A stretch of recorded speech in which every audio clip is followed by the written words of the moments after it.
Hello, and welcome to a brand new episode of the Uncovering Greatness podcast. I am your co-host, Suleiman Steele, and today, as always for this year, I'm joined by Nicole Mitchell. But before we kick off, just to let you guys know some of the events we have coming up before the year wraps. So we have Circle of Influence, which is happening every Thursday at Corporate Conference Center, 9 a.m. to 11 a.m. $100 if you book online, so you have to book on our websites, or 150 Rand in person. If you're going to just arrive, it's going to cost you 150 Rand. Then on the 1st of November, we have our final cash flow game of 2023. That is going to cost you $500 for the table, or 150 Rand per person. 1st of December. 1st of December, what did I say? Sunday? Sorry, 1st of November. No, 1st of December. Sorry. Oh my goodness. Sorry. Oh, 1st of December is the cash flow game. And the 2nd of December is the Awaken Your Greatness program with Nicole. $150 gets you in. It is a Saturday, so that will be from 9 a.m. to 12 p.m. Yeah, I always get the one confused. But yeah, those are the events that we have coming up. You guys can check out all our events on our website, and you can book through there. Please book through there so that we know that you are attending and we can cater for you. But yeah, hey Nicole, how are you doing? I'm good. How are you, Sunny? I'm good. I'm very good, thank you. It's just weird weather, but hey, it is what it is. We deal with these things all the time. So today we're going to be talking about a little bit basically we'll be talking about what we learned at this past sales explosion that we had at Mercure Hotel in Bedford View, I guess. Yeah, in Bedford View. Yeah, pretty cool, very cool venue.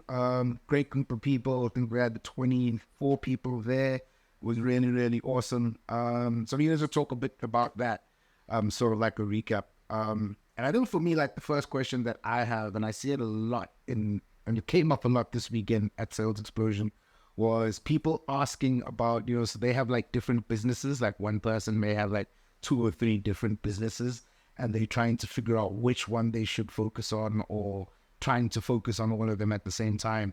So, I mean, Nicole, from your perspective, right, what happens when you do that, when you have like too many things going on? Yeah, so I think just from the point of view of the people that were asking the questions, it's very difficult to define it as a business, because a lot of times it's like, I have a network marketing business, I have a traditional business, I have, investing businesses, that I have different businesses that do different things. So it is important to understand, what does each business do and what does it give you? And how much time do you need to spend on each business? Because I think that's the one thing that when we were building our network marketing business was actually trying to find the correct amount of time to invest in network marketing as well as our traditional business. And it's important, I think, for people to actually be aware of which business are you investing what into. And from the point of view of time, effort, money, all those kind of things. And I think people think, I've got to invest all my time in this, and then they run around all my time in that, and then they feel guilty, and then it lands up creating all this confusion because they're not clear on, I should be doing my network marketing business outside of working hours, which my working hours are 9 to 4 or 12 to 2, or depending on, what kind of business you're in. But it is important to identify what business you should be working on when. And because otherwise it causes chaos and confusion. And that's why I think a lot of companies actually ban people from doing network marketing business, because they're like, we don't want you doing it during company hours. And so what happens is people spend all their time at work, and I say work, like as an employee, you're at work and you spend all your time planning your network marketing business, and then you go out and then you feel guilty because you didn't get the work stuff done, and then you spend, when you should be doing your network marketing business, you're thinking about all the stuff that you didn't do earlier. And you spend all this time in your head and you don't actually get anything done. And it causes a lot of chaos, confusion. And actually, I think it would probably be one of the biggest reasons why network marketing businesses fail, is because people think they're doing them, but they're not actually building the business, taking action. They're spending all their time thinking about it, and they're not actually doing anything in the business. So would you say that, yeah, so like having all these different things, and I mean, firstly, I thought about this the other day. I feel like we have to give a disclaimer. This is not advice. This is just from our viewpoint or from Nicole's viewpoint.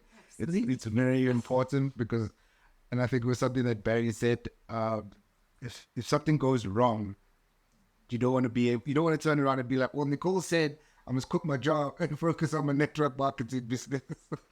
And Nicole is not saying that. That is definitely what Nicole is not saying. These are important things to say. So would you say that eventually by having all these businesses, doing all these things, just essentially causes inaction? But it's not so much having all the things, it's what are you doing with all the different things? Because a lot of times people are not aware of what are they doing with what when. And so because they're not aware of, I need to invest this much time here, I need to invest this much time here, people can't separate the two. And then they spend all their time thinking about stuff, and then they don't actually take action because they suddenly would feel guilty, like when I'm at work in my traditional business, or I feel guilty because I'm thinking about my network marketing business, and then vice versa. So they'll end up doing nothing instead of just being aware of, I have an hour now, it's my lunch break, I'm going to work on my network marketing business for an hour. That's it. And it's actually separating the two. And, it's not just in business we experience that. So, for example, we have that in our home, for example. We run our business from home. So it's a home, everything operates from our house. And if we don't separate the two, it actually gets really, really awkward because what happens is, at 6 o'clock at night, we're supposed to be sitting down having dinner, and then suddenly someone starts talking about business. Yeah. And then it's like, why are you discussing that now? We're supposed to be having dinner. And it creates all of this unnecessary emotion instead of being clear that after 6 o'clock or at the dinner table, we don't discuss our traditional business. Those kind of things. So it's making sure that you have rules set in place so that you can distinguish what is one from the other, your business life from your personal life, your network marketing business from your everyday business. It's important to differentiate all of them. So another thing that I learned, which actually ties in quite nicely to what you're saying there, and it was something that, it's something you teach on all the time, and I think it's something incredibly important, and you guys should definitely attend the Awaken Your Greatness program to learn and understand this a bit more.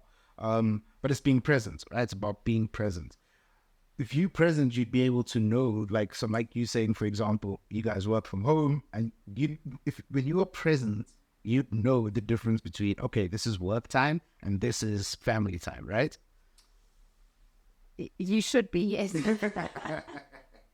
So it is. It's just understanding that when you're present to how you feel, when you're present to what's actually happening, when you're present to all of those things, then what it does is it allows you to become more aware of, oh, I'm actually discussing my personal life in the office, and I need to stop doing that. I need to discuss business in the office.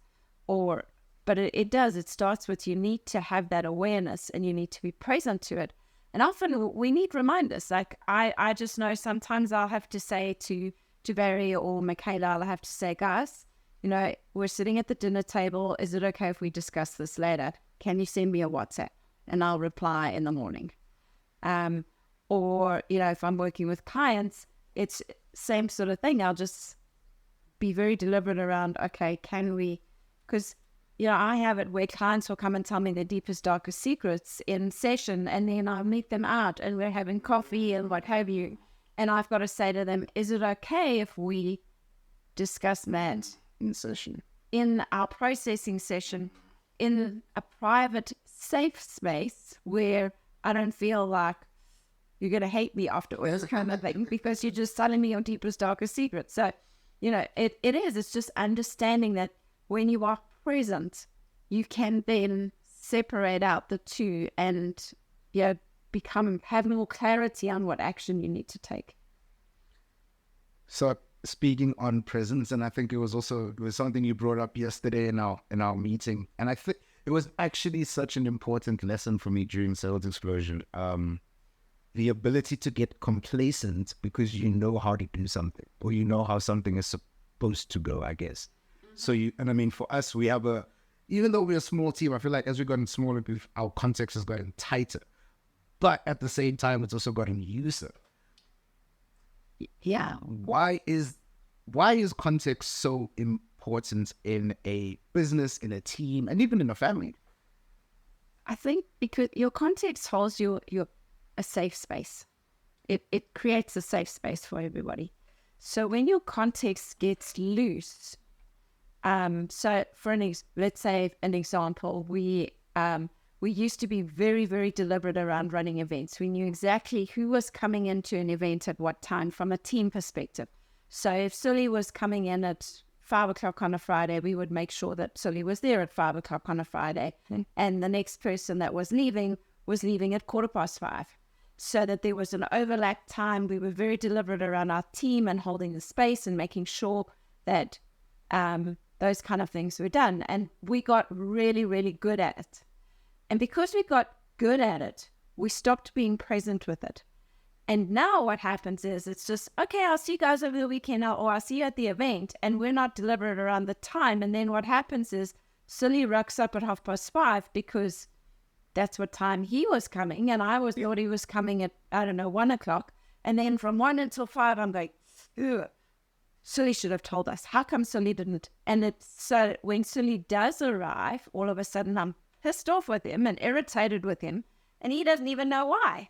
And he's like, and we didn't hold the context around that, keeping deliberate around, I'm going to be there at this time. And so what happens is the space is no longer safe, because in terms of when Sully comes in, I'm in a bad mood because you should have been here at 1 o'clock, because I expected him to be at 1 o'clock because last time he came at 1 o'clock. How come he only comes at 5 o'clock? But who does he think? And all this stuff starts to turn on. And that is the power of context. It will create the rules, and it allows you to keep the space safe.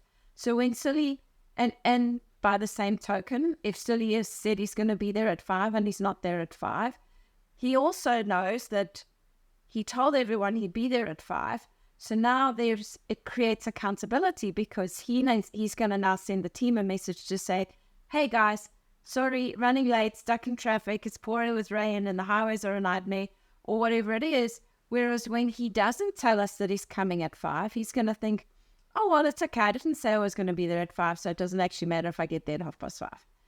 And so now it affects accountability. And it starts to creep in slowly, and then suddenly everyone in the team is like at loggerheads at war with each other because we haven't created the right context, we haven't held the context, and we haven't kept the space safe for each other to move freely and to have fun with each other. Yes. Yeah. And if we go back to what we were discussing in the beginning around businesses, it's exactly the same. You've got to keep your context tight around each business. So I'm going to do network marketing. I'm going to do it from 6 to 8 every evening. That's it. Mm. And it's going to be Monday, Wednesday, and Thursday. Tuesday and Friday is my family time. And Tuesdays and Fridays, I will sit down with my family, I have dinner with my family. But Monday, Wednesday, and Thursday is my network. Between 6 and 8 is my network marketing business. And yes, it doesn't mean that I'm not going to take a call from somebody if they phone me on a Friday night or a Saturday morning. But what it does do is my family gets prioritized first on those nights, and my business gets prioritized first on the Monday, Wednesday, and Thursday. So that way you create a tight context, and it gives you a safe space to operate in, which then allows it to be easier for you to do what you need to do, because you're very clear on, this is when I need to do it. And that's also the power of context around each business that you have, or each investment, or whatever it is that you're doing. If you are clear that on these days I do this, and you've also got to be flexible around it, but you've got to create that safe space and have that context. And I mean, like you said, you got to be flexible with it because life happens and it is what it is. And actually, I don't want to say life happens. I feel like more often than not, it's like you say, right? This time, during this time and this time, I'm working. During this time and this time, I'm with my family. Then some days you're like, but if I take just another 30 more minutes to do some work, it should be okay. Like they'll understand. Do you feel like there's a knock-on effect to doing something like that? To just another 15 minutes or just another 20 minutes of doing A, B, and C. Nobody's gonna get affected by it. Do you think that there is a knock-on effect of that? Okay, so the knock-on effect is not necessarily the 15 minutes. The knock-on effect is, are you present to how often you're doing the 15 minutes? Because if you have kids at home and they're sitting at home waiting for you and they're going, I'm going to only go to sleep when dad comes home or when mom comes home, and they have that in their mind, and then 3 months down the line, your child is failing school because you weren't present to the fact that every week you were taking an extra 15 minutes 3 times a week. That means they're only getting to bed half an hour later because now they had planned on going to bed at 8 and you're not home at 8, and now they're unsettled, and so they're losing an hour and a half sleep every week, and suddenly they're failing school. Then it's a knock-on effect because you're not present to the fact that it's happening, all the time. So you need to be present to what are your behaviors. How often are you doing it? How often is that 15 minutes? When is that 15 minutes in effect? Who does it affect? Those kind of things. So it's not the 15 minutes. It's are you present to, if for example, your kids are sleeping over at somebody else's house and what have you, and then 15 minutes is no problem. There's no knock-on effect because there's nobody that you're affecting when you spend an extra half an hour out or what have you. But, and that's where a lot of people, I think, miss the boat, is they don't actually realize who they're affecting because they're looking inward. They're not being present to their surroundings and what's actually happening. I mean, that's the crazy thing about context, right? It's never the big things that are, so for example, if we take like our business, for example, we're not always going to have a COVID, right? You're not always going to have a situation where for 2 years you can't do events. It's this small, little, and like I remember I heard you say it at Sales Explosion this weekend. It's like when people leave, turn on the air cons because the air cons were very loud, so you couldn't hear when Barry was teaching. But it's that simple, small thing that allows sort of freshness into the room and just keeps the room, fresh and cool. But it's a small, minute thing. It's not like this massive thing that people usually expect, right, when it comes to context and when it actually comes to accountability. And it's always the small things. It's never the big things that piss people off. Because the big things everybody knows about and everyone goes, oh crap, we need to jump around and fix it. And, you lose a major deal. Everyone goes, oh flip, and everyone's in the, people feel it. But the little things like turning on the aircon, not everybody feels. But I get irritated because they didn't do it and they don't even know that I'm irritated. And then I'm pissed off and they're going, oh, she's always in such a foul mood. She's on her broomstick, whatever. But it's understanding that, and this is also where, communication comes in, but it is when you understand the little things make the difference. And this is what's so important about context. If everybody's name tag is printed and a new person comes in and their name tag is handwritten, they may feel different. That they may not. But I'm not interested in the person who may not. I'm interested in the person who may feel different because we don't know what will affect who. So it's so important that, our rule is if somebody's name tag is handwritten, you have 24 hours to fix it. Make sure that by the next morning, their name tag is printed. And so they are the same as everybody else. And that often will make people feel special or make people feel it's the little things that you do that will create the greatest amount of context. But yet it's the hardest things to maintain because people, it's not important to everybody. I don't want to say people think it doesn't matter, but it's not important to everybody. So for example, the air cons, if I turn the air cons on during the break and the next break I don't, somebody in the room it will affect. We don't know who. Yep. But if we do the same behaviors all the time, at every single break, we turn on the air cons because we can't have them on during the training, it makes a significant difference. And people won't notice that the air cons have been on every break. That's true. But people will notice when they weren't put on. Yeah. There was that one time when we put out the sanitizers and there was one sanitizer that didn't have a lid. That was actually hilarious. So at first it was like, when we put it out, it was like, oh, whatever, it is what it is. And lo and behold, somebody noticed how come this one doesn't have a lid. And I was like, right, is that? For me, it was like, I ain't focusing on that.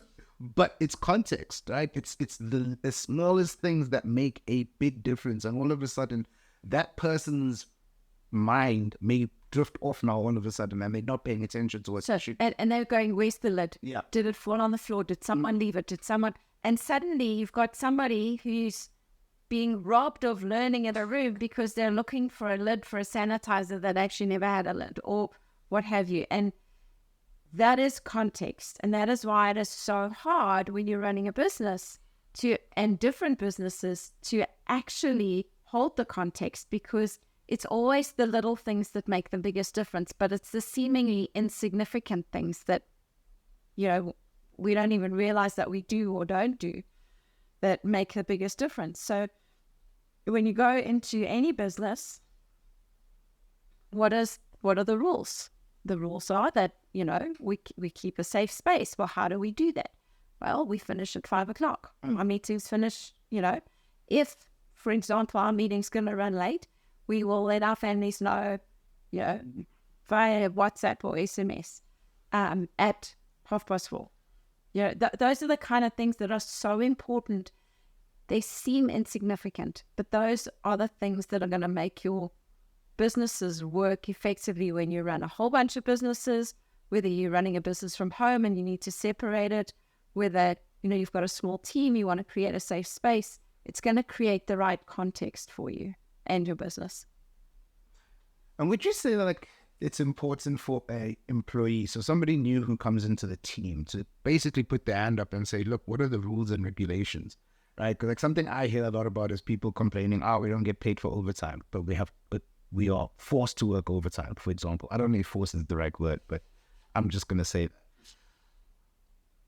If you knew the rules, if the context was created for you coming in, do you think that less people would have an issue with what happens in companies? Because I honestly feel like people don't ask, right? They get their employment contracts and that's pretty much it. It says here what it is. And even because I'm now speaking to more people around social media and wanting to be, so a company would want their people to post about the business. And they're like, I don't want to post about the business on my personal profile. And I'm like, they have every right to do that. But if you created the context in the beginning in your contract, these are the rules.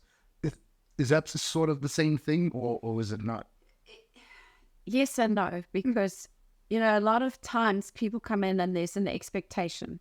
So I expect that I have to post on social media but are you setting it up correctly so that when somebody comes in, they do know what the rules are? And are you clear on what your rules actually state? So does it have to be in your contract? Not necessarily. But do you have to have a set of rules, a code of honor that people need to be aware of before they start working for you?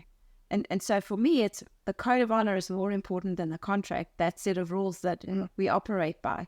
However, it is important to understand that, do you get paid overtime? Do you, in terms of how much leave do you get? Are you clear on if you work Saturdays, you get an extra day's leave or whatever it is? A lot of people are terrified to ask those questions because They don't know.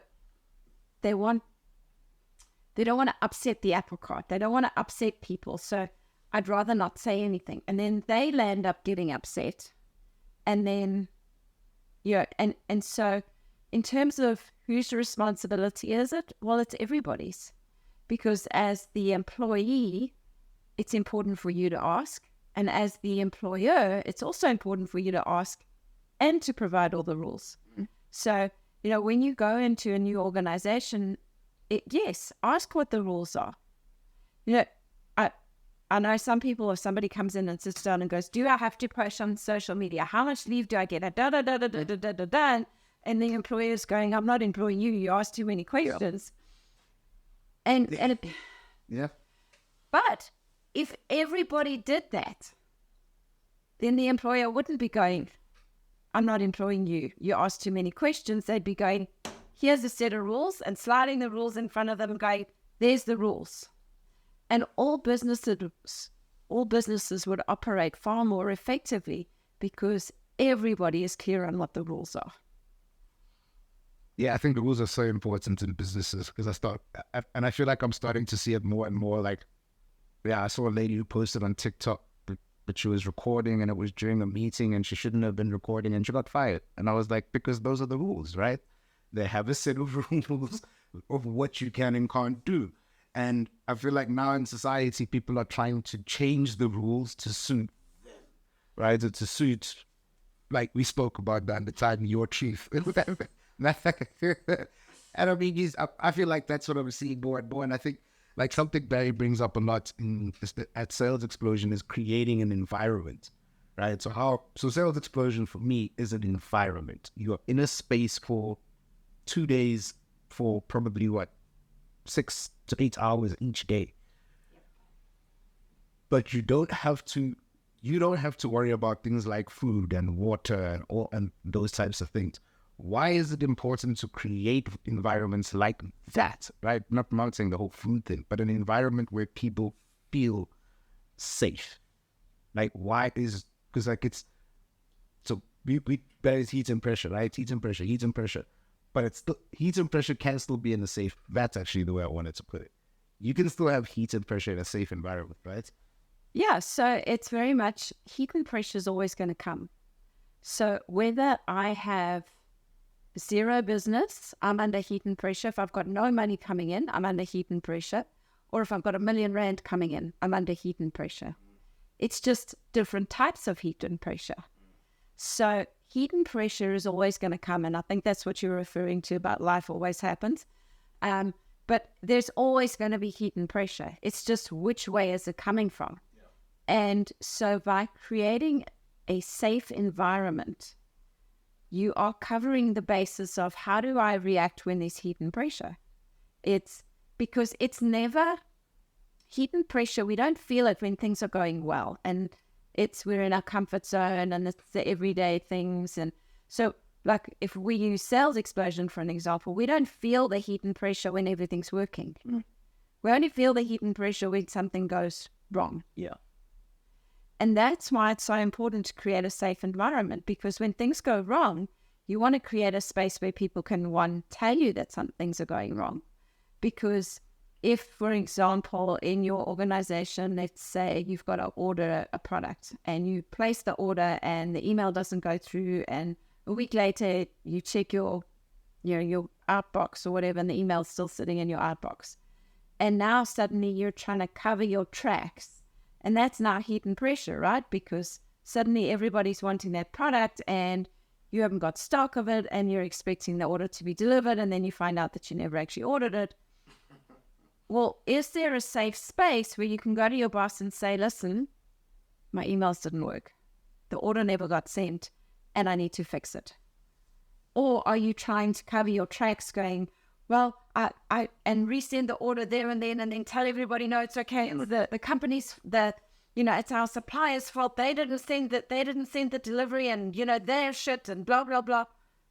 And then what happens if you do that? You create a disconnect between your boss and the supplier, because now your boss is phoning the supplier, giving them absolute hell. Whereas when you create a safe space where you can go to your boss and say, hey, listen, I stuffed up. and what's the most optimal way to fix it. One, your boss might know a solution. They might know where they can get the product the same day from somewhere else. They may know somebody at the company that can help them. They may, two heads are better than one when it comes to thinking of solutions. Yep. So that's why it's so important to create that safe space where you can go and say, I've made a mistake. Otherwise, what happens is people then blame the supplier. The supplier then now is fighting with you and you're fighting with them. And you cause mass destruction over something because you didn't want to tell your boss, because you didn't want to get into trouble, because there's not a safe space for you to have that conversation. So this is, how many sales explosions have you done, like, served in the back? I have no idea. I'm just asking. Since, what did we say? So 17 years, done 3 a year. It's a lot. It's a lot of them.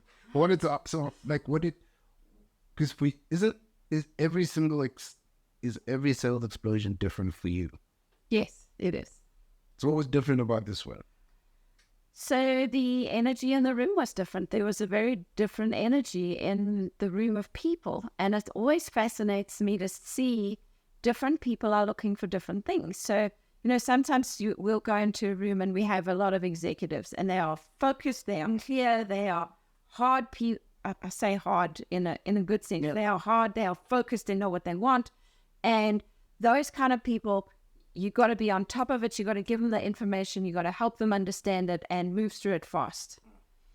This sales explosion, we had a bunch of people that are it felt like they're all people that are looking for something. Okay. But they don't know what it is. So now you got to really pull out the information, make it all, and is this what you're looking for? Yes or no? Okay, great. And then you move on to the next thing. Is this what you're looking for? Yes or no? And every sales explosion we do is different. And it always amazes me. I say it always amazes me, but it never amazes me. But just how different every room is and how the group of people that come into the rooms they come on the event they're meant to come on. Right. Because they get what they need to get out of that event. And it's always fascinating to watch and observe. And I think this room particularly, there was a lot of people were looking for a lot of passion. They were looking to find passion and they were looking to find that energy. So it's understanding that's very different to a group of people that come in and just go, give me the information now, boom, right, now I'm going to implement it. Yeah. It's very, very different. And that's where every sales explosion is different. There's always different learnings. There's always different things that we see. And yeah, there's always somebody that comes up with something different. I think September, the event where the guy came up with the hand sanitizer, the lid's not on this one. Yeah. Where do I find the lid? Because this one doesn't have the lid on it. And I guess it's just an affirmation of how important context is, because when you hold the context, you create that space for everybody. It doesn't matter who they are. It doesn't matter if they're an executive with I need this, or somebody who goes, I'm not sure what I'm looking for. I don't know if that's it. But when you hold the context, you accommodate everybody. And it's just for me, that's, I guess, having that reaffirmed all the time in a sales explosion is the biggest thing. That's interesting. What you're saying, I think it probably was the right group of people, because there weren't many, because you kind of see it at a sales explosion when you have even just like two executives there. They will run the group in the sense of they are going. If you're not with it, that's your problem. Whereas you could see that these people wanted something different. They wanted something more of a, I don't know. Yeah, I guess that more like that spiritual connection and that spiritual awakening. And you it's interesting how you guys have to balance that, right? Because and that comes from asking questions. And having context, safe space, and being present, right? Because and that's also the other thing is you guys have the information, in your heads. You could come out and just, let's just say you come out and you say, this is present society, do present, blah, blah, blah, blah, and you walk off and everybody will be like, what just happened here? And then they start learning. Yeah. Versus asking them questions and getting them to sort of uncover what it is that they need to uncover. And I think for me, that's always the great thing about sales explosions. Like I can sit there and I can not just see other people shifting, I can feel myself shifting and going, damn, you can see something 1,000 times, but when you're ready to learn it, when you're ready to take it in, you take it in, right? Yep, that's it. So have you encountered, because I think that, as you said, this one was a passion one. This was a passion-driven sales explosion. Would you say, have you encountered more people as a process of like people who are looking for that passion and that purpose? And like, how do you find that? What does that mean? Like, to me, it's baffling, but that's just... That is a whole podcast.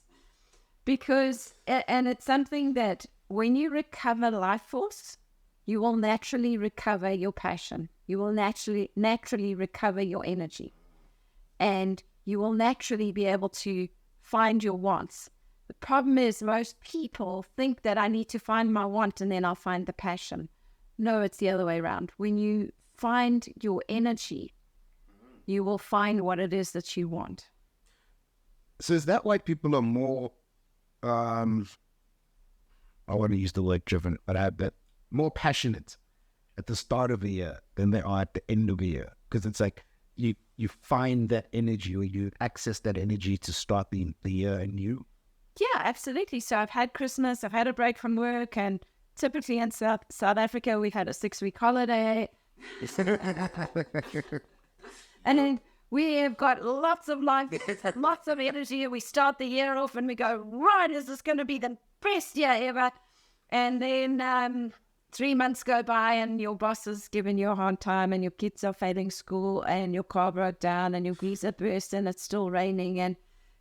And you don't have the life force and the energy to deal with all of that because you only recovered a certain amount of life force in the 6 weeks. And, by Easter, you're like, I'm done. The year's over. Just hurry up and go fast, quickly again. Yes. Yeah, waiting for that Easter break. And I'm waiting for Easter so that I can recover some more life. I can go on my holiday to Durban and sit on the beach and for 2 weeks and then I'll be okay for the rest of the year. And maybe then we'll get to the, another holiday somewhere. Yeah. Oh, and let's hope that our big gives us another holiday because we just won the Rugby World Cup and we go from holiday to holiday hoping that we can recover enough life force to sustain ourselves instead of actually stopping and acknowledging how much life force we did actually recover and then using that life force to create something different. And that's how you create passion, is when you use your life force. So I think also knowingly. Just another disclaimer is you can do what you want to do. I think it's so important because we are not speaking to you who doesn't agree with it's not about disagreeing or disagreeing. But if you are looking for more, if you want more out of your life, you're looking for that passion, you're looking for that drive, you want to do more and want to have more, I think that's who we're speaking to. But if you're somebody who's like, yeah, I want to go out on a day, like, don't judge me for that. We're not judging that. And also, we're not saying don't go on holiday. It's just, I think it's also a generalization that's typically most South Africans operate. And I say most, not all. You don't have to be in the but just offended for no reason. Be aware of how do you think. And I think that's the biggest thing. Are you aware of how you think? Is it serving you? And what are you going to do about it? Do you want to change it or not? Do you want to change your life or not? And if you want to change your life, come to one of our events. Yeah, that this thing of the Monday to Thursday thing, right? And then you get excited for Friday. Like, yeah, it's Friday, it's the weekend, like, it's a chill. You've been chilling the whole week. Stop. Stop. And I'm saying that even to myself. I just feel like, like Nicole's saying, you gotta, I think, definitely be present with what you're feeling and where you're at. And yeah, if you genuinely need a break, because I think sometimes some people do genuinely need breaks. Mm-hmm. You like, I look at sometimes I look at Barry and I'm like, dude, you need like a 5 minutes. Just rest. Like, it's hard to tell him that because he operates differently. And even Nicole's the same. You can look at it, I'm like, you need to chill out. You're doing too much. But if you genuinely need to break. But also realize that by what's at, like, if it's almost like we go back to the beginning of the podcast of, you know what you have to do to get what you want to get, right? So if you're going to take a break for the next 6 weeks, you must know that what your results are going to be for the next 6 weeks. And that's okay. So you just got to accept that. Nicole, any final thoughts before we wrap this one up? Yeah, I really enjoyed the podcast today. Thank you, Suli. And yeah, be aware of your context, be present, be aware of your behaviors, your thoughts, and are they serving you? Yep. And that's it. Don't forget, you guys can book for any of our events. We do highly recommend that you guys attend, especially Circle of Influence. We've really created a great environment. 30 plus people every week for the past 45 weeks. We've been going pretty strong, pretty consistently. And I mean, as Barry likes to say, it is the most consistent entrepreneurial breakfast in the country at the moment. We've also got the cash flow game happening on the 1st of December. If you want to, just have some fun and learn about money, learn how money makes money, and have a fun little game night with us and your family and your friends, you guys can definitely join us. That is from 6 p.m. to 9 p.m. And then on the 2nd of December, we have the Awakening of Greatness program. Yeah, you're going to get... There's also Ignite Your Sales. Ignite Your Sales, yes, it's on the 23rd. Wednesday, it's in November. That's also our last one. So you guys can... Well, we're just going to get the date feed there quickly. Cheese. This is the cheese. I don't know, Sally. It's not in the diary. So we'll come back to you with those dates. It is there, but I'll make sure that I post the actual link for Ignite Your Sales. It's a great 2-hour session. You get to learn what Barry teaches around sales and the importance of sales, and also the importance of selling to yourself. When we speak about sales, we speak about selling to yourself. And most importantly, it's the most important sale. Thank you guys for watching. If you guys have any questions or comments or any feedback, please feel free to share it in the comment section, and we will respond to them in the next episodes that come up. So thank you guys, stay awesome, and we'll see you next week.